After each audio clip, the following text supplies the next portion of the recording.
Guys, congratulations. We are on chapter 11.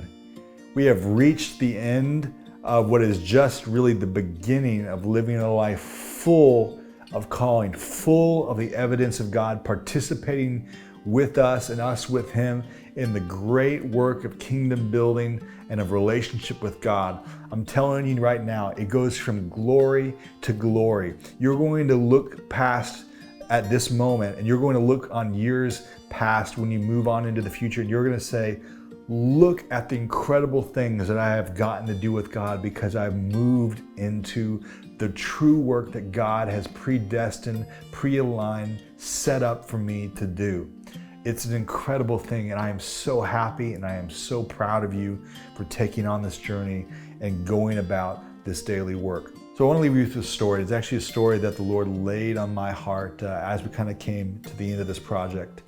And it's a story about when I went canoeing actually with some friends on the Brazos River in the middle of Texas. Brazos River is one of the longest, if not the longest, river in the state.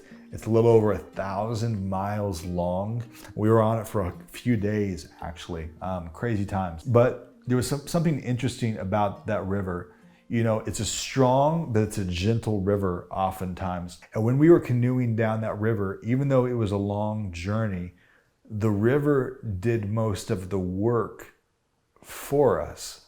And as we kind of canoed down this river, there was all different kinds of things to explore. There was extremely high rock cliffs that we could jump off of. There was extremely dark water that we could swim in. You could never reach the bottom.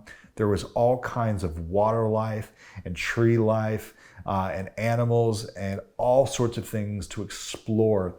Rocky beaches, sandy beaches. The terrain was always changing, but the river was always moving us forward. And in fact, sometimes if we would park our canoes, the river would gently kind of pull our canoes back into the water. There are many times we'd park our canoes and try and stop, and we'd get out and explore, and if we weren't careful, like those canoes would get pulled back in the water, and we'd have to jump back into the water and get into the canoe. And it was as if the natural bent of the river was to move us forward.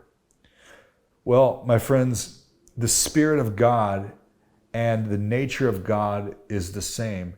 The favor of God is on you, and it will move you in a certain direction as you participate in the things of God. In fact, it'll be pretty hard to come out of it. You may think that your canoe has been banked. You may think that this is kind of the end of the journey, but it's not.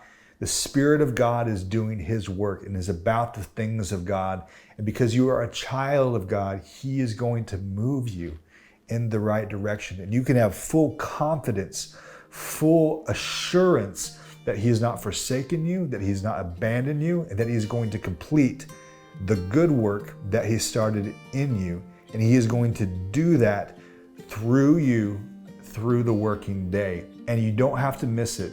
You are not the river, you are in the river. And the river is good, and the river is going to move you forward. So here's the reality once again, that there is no job, there is no boss, there is no season in life in which God cannot work through you to accomplish His ends. And He will accomplish those ends for His glory and for your delight through your calling every day of your life until you see Jesus face to face.